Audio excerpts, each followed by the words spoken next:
Hey friends, it is June 25th, 2022, and I want to do a quick video to show you what we have been canning this week.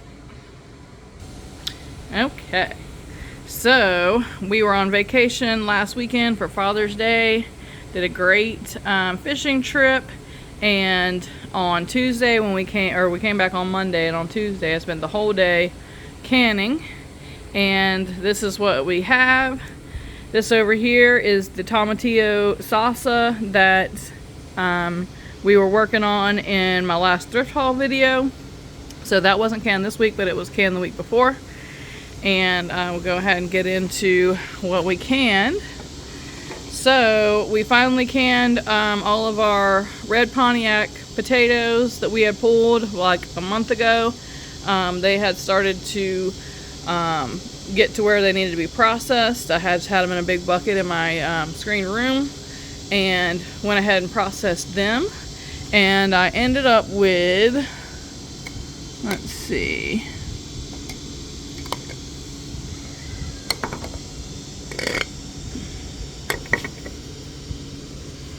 so with that particular canner load I ended up with these plus so 6 quarts, plus I have one in the house that did not seal, so I had 7 quarts of potatoes, and I had 1 jar of green beans from the green beans that I had picked that day.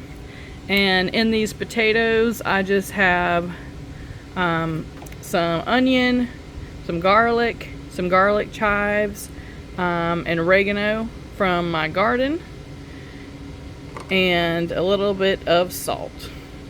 So these are herb potatoes, and I also have some rosemary. So it's garlic chives, minced garlic, salt, rosemary, and oregano. So we got those. We ended up with 7 quarts of potatoes, red Pontiac potatoes, and then in here I just have this particular jar here is all the small ones. So the real small ones I didn't peel, but the bigger ones I did. And then all the other jars are just the cut up ones because they were bigger. So we got 7 quarts of potatoes and 1 24-ounce jar of green beans from the garden.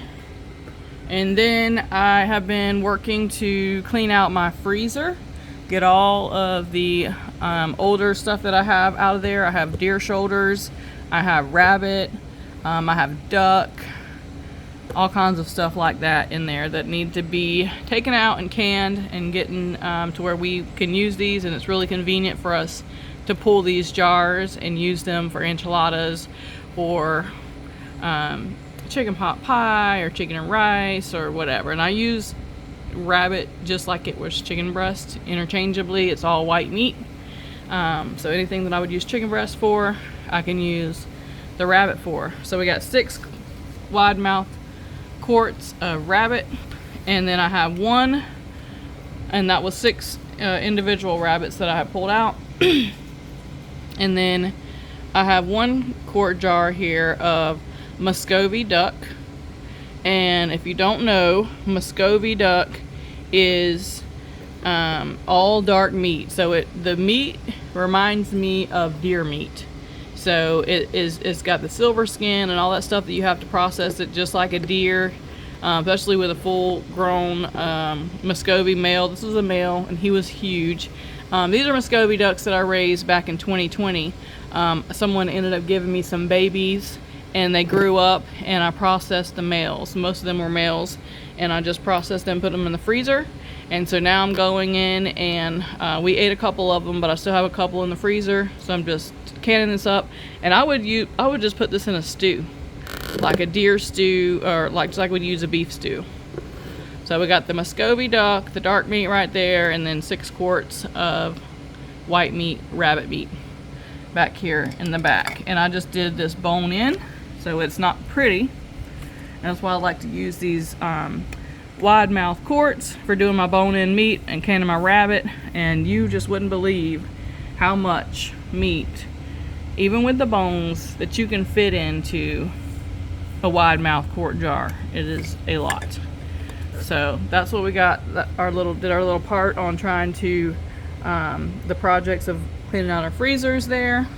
And then while I was cleaning out my freezer, I found a bag, which I have several bags of butter peas and field peas, just the flash frozen pick sweets that we've been canning lately. So I found one bag and I went ahead and pulled it out, and one bag, which is almost a pound and a half, or just maybe a little over a pound and a half, gave me 3 pints of filled peas and snaps. So now these are out of the freezer, they're on the shelf, they're ready to go, they're already cooked. So we can use that. And then the next thing that we did was salsa. So before I left to go on vacation, I processed all of the peppers and tomatoes that I had, and onions and everything that I had sitting on the mat over there ripening. And when I got back, I had some more stuff that had ripened on the vine.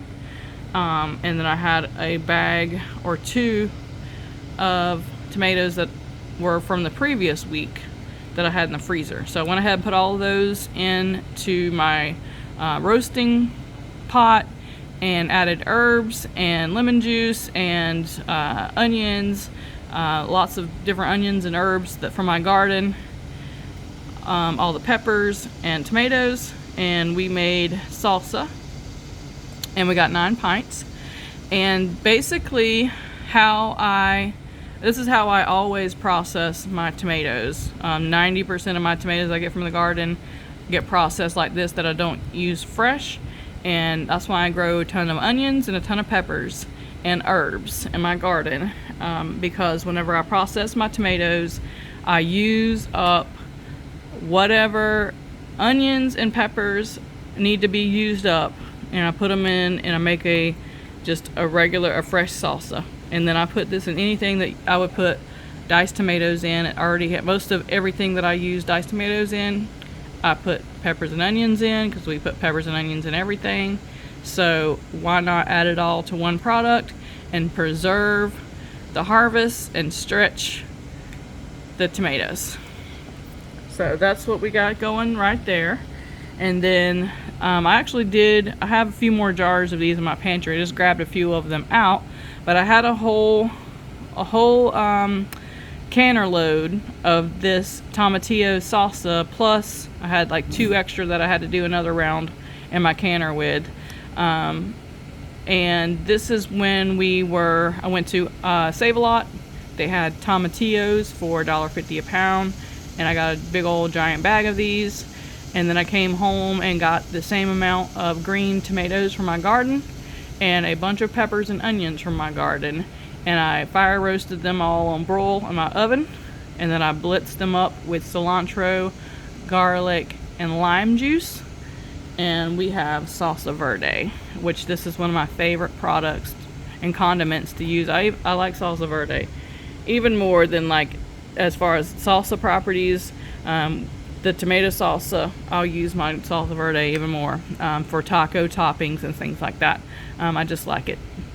So that's that. So we have some tomato salsa, some verde salsa.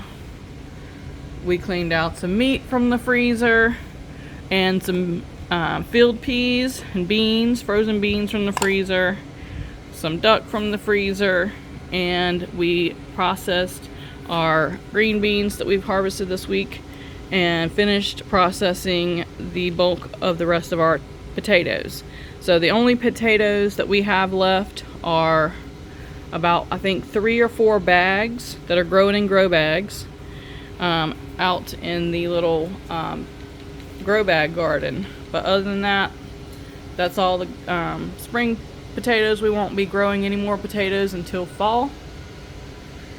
So that is what we got going on for pantry storage, food supply, processing what we have on hand, and filling up our pantry this week. So I hope you guys enjoyed it. I will be on the lookout for some more jars. This is the last of my wide mouth quart jars. So I've gone to Walmart and a couple stores looking for them, and I haven't been able to find them.